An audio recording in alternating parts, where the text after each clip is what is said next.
भारतवर्ष के लोग, राजस्थान के लोग, हम कहना यह चाहते हैं कि विश्व सुंदरियां वे नहीं होती जो अधनंगा बदन लेकर नेशनल टेलीविजन पर कैटवॉक किया करती हैं।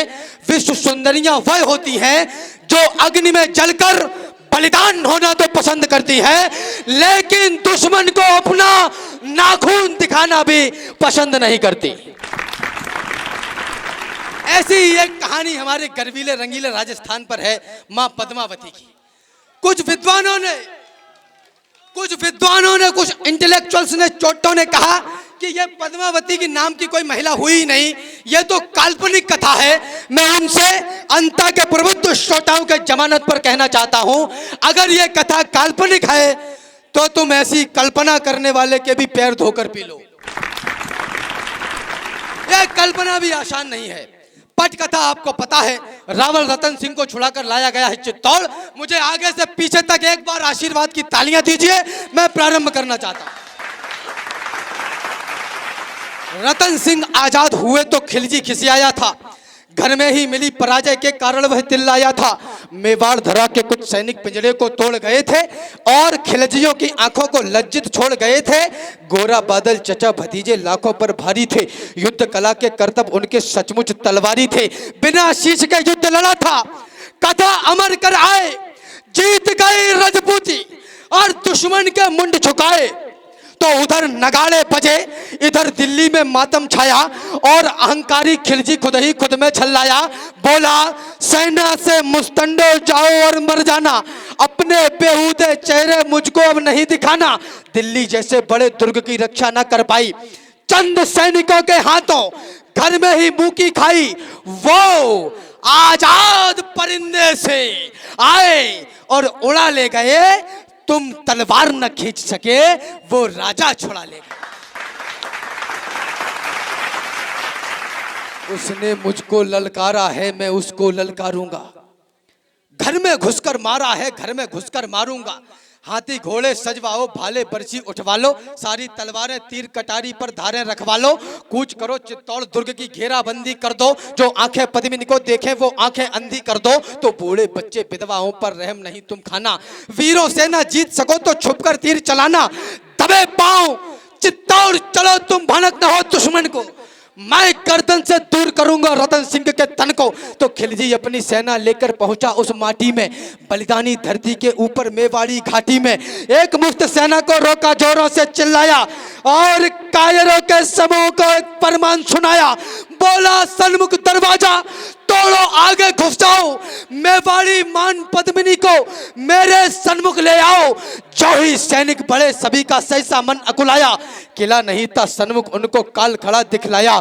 सैनिक बोले, माफ करो हम अंदर ना जाएंगे, है विशाल दरवाजा इसको तोड़ नहीं पाएंगे, और तोड़ पाए तो महाराज हम अपना कफन सिलेंगे।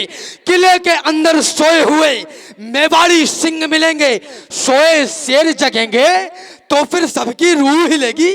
कितनी भी तेज भाग लेना पर दिल्ली नहीं मिलेगी, वक्त अभी झुकने का है।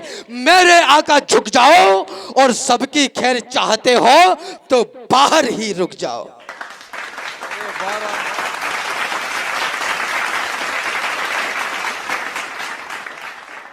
इतिहासकारों ने कहा कि किले में कैद कर दिया, दाना पानी खत्म हो गया तो लड़ने के लिए आए। क्या नॉनसेंस है ये। बिना राजा की सेना, बिना नेतृत्व की सेना मेवाड़ से चलकर दिल्ली तक जाकर अपने दुश्मन के जबड़े में से अपने राजा को छुड़ाकर ला सकती है। वह 8 महीने तक छाती पर दुश्मन बर्दाश्त नहीं करेगी, दूसरे दिन किले के बाहर निकलेगी और कलेजा चीर के हाथ में रख देगी।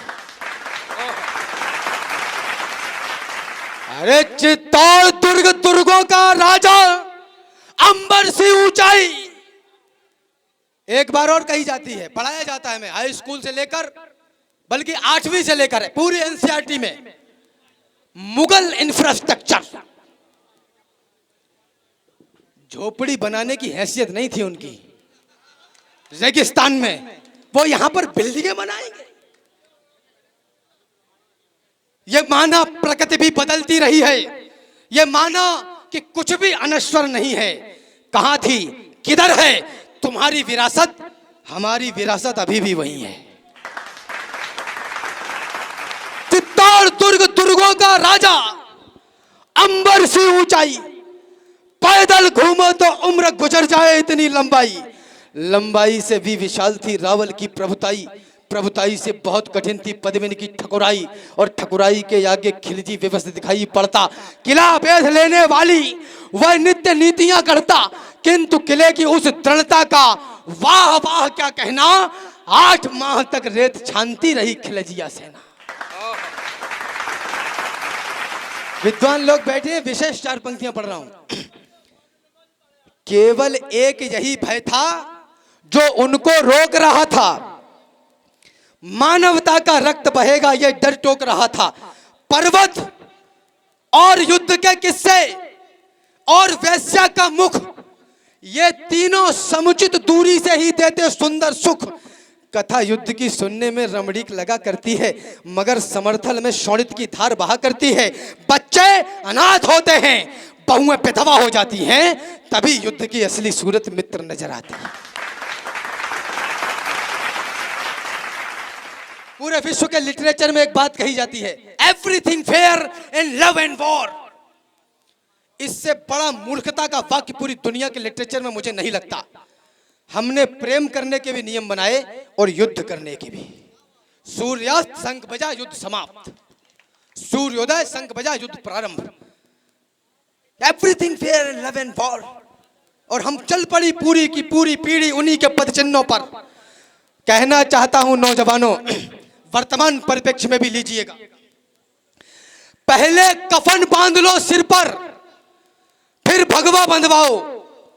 इस जीवन की महाकाल को अंतिम भेंट चढ़ाओ, अंतिम बार नमन कर लेना वीरों इस माटी को, अंतिम बार नमन करना बलिदानी परिपाटी को, अंतिम बार भवानी के चरणों में भाल झुका लो, अंतिम बार सभी रिश्तेदारों को गले लगा लो, अंतिम बार करो दर्शन चित्तौड़ दुर्ग नामी का, अंतिम बार करो आवाहन एक लिंग स्वामी का, अंतिम बार एक दूजे को दे दो आज बधाई, अंतिम बार अंत तक लड़नी होगी तुम्हें लड़ाई। सब कुछ अंत हुआ था पर उसको अनंत कर डाला, पाषाणी पतझड़ को झटके में बसंत कर डाला। मेवाड़ी दल संख्या में कम किंतु हौसले बागी, एक तरफ से लगन सभी को वीर गति की लागी। पुरुषों ने तो कफन और केसरिया संग बंधाया, उधर रानियों ने भी सुंदर जौहर कुंड बनाया। ठाकुर ठकुरानी पाषाणी सीमा लांग रहे थे, एक दूसरे से मरने की आज्ञा मांग रहे थे। मातृभूमि है माई तो माई के लिए लड़ेंगे। मैं नौजवानों से पूछता हूं कि तुम्हारे यहां किसको विधायक का टिकट मिल रहा है? आपके यहां से सांसदी कौन लड़ रहा है? भाजपा का प्रत्याशी कौन है? कांग्रेस का प्रत्याशी कौन है? जब इस नौजवान से पूछो दादा, तो वो बड़े गर्व से कहता है, actually I am not interested in politics. आप खुद को चाहे कितना भी 4 दीवारी में बंद कर लें, इस देश और दुनिया से अलग नहीं हो सकते, और देश के विकास का और उत्थान का रास्ता केवल राजनीति से होकर ही गुजरेगा, कोई और दूसरा मार्ग नहीं है। हम लोकतंत्र में हैं। ताली बजाओ, मैंने बहुत बड़ी बात कही। तो मातृभूमि है माई तो माई के लिए लड़ेंगे, जिसमें खेले हैं उस अंगनाई के लिए लड़ेंगे, सत्य सनातनता की ऊंचाई के लिए लड़ेंगे, अटल राष्ट्र भारत की प्रभुताई के लिए लड़ेंगे, किसी और के लिए नहीं, भाई के लिए लड़ेंगे, और जग में भरत वंश की ऊंचाई के लिए लड़ेंगे। कल का सूरज चढ़ते ही आरंभ कीजिए राजन, जो कुछ करना है अभी कर लो, बुढ़ापे में सीढ़ियां भी चढ़ उतर नहीं पाओगे। जवानी ही भवानी है। और जिसको आप सीता की खोज कहते हैं, ये कोई सीता की खोज नहीं है, यही शक्ति की खोज है जो हर युग में हर राम को करनी पड़ेगी। जिम जाओ, कोचिंग जाओ, लाइब्रेरी जाओ, योगा सेंटर जाओ, हर उस जगह जाओ जो तुम्हें बलवान बना रही हो, क्योंकि इतिहास कायरों के द्वारा नहीं लिखा जाता। कायरों के द्वारा की गई प्रार्थना प्रार्थना नहीं, याचना बन जाती है, भीख बन जाती है। क्षमा सोहती उस भुजंग को जिसके पास गरल हो। पानी वाला सांप बोले कि काटेंगे नहीं भाई साहब, तो कहोगे चला जा, तू काट भी लेगा तो क्या करेगा। पहले निवेदन करना है, कल का सूरज चढ़ते ही आरंभ कीजिए राजन, एक लिंग की शपथ, युद्ध प्रारंभ कीजिए राजन। कल का सूरज देखेगा इन दिल वालों का जलवा, लाखों से लड़ने वाले मां के लालों का जलवा। कल का सूरज अंत दिवस, कल का रण उत्सव होगा, तलवारें नंगी नाचेंगी, भीषण उत्सव होगा। कल यदि काल स्वयं आया तो उससे ताल भरेंगे, इस माटी के लाल रंग को गाढ़ा लाल करेंगे। अंतिम पंक्तियां और अंत मुझे विदा करे, गर्व करिए। एक बात और मुझे बहुत अच्छी याद आई, मंच का भी ध्यान चाहता हूं। इस देश की आधी आबादी मातृशक्ति है। जिस घर में महिला दुखी है, जिस घर की औरत दुखी है, वह घर कभी भी संपन्नता प्रसिद्ध संपत्ति को प्राप्त नहीं हो पाएगा। यह बात आप गांठ बांध के रख लो। जिस घर में महिला दुखी है, उस घर में कभी सुख की प्राप्ति नहीं हो सकती, संतुष्टि नहीं हो सकती।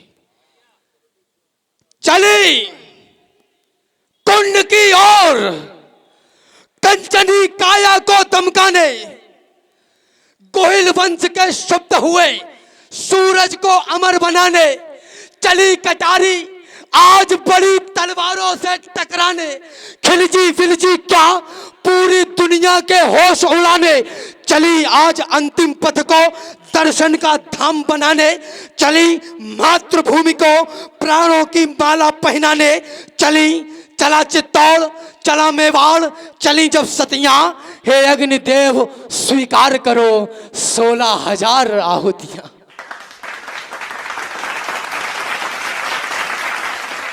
अब तक रण में राजपुतानी खेल आपने देखा, लेकिन नहीं भुलाया जा सकता जौहर का लेखा, नहीं भुलाया जा सकता बलिदानी ज्वालाओं को, नहीं भुलाया जा सकता 16,000 माओं को, नहीं भुलाई जा सकती कन्याओं की अटखेली, नहीं भुलाई जा सकती वह दुल्हन नई नवेली, नहीं भुलाई जा सकती वह गर्भवती योधानी, और नहीं भुलाई जा सकती है कभी पद्मिनी रानी।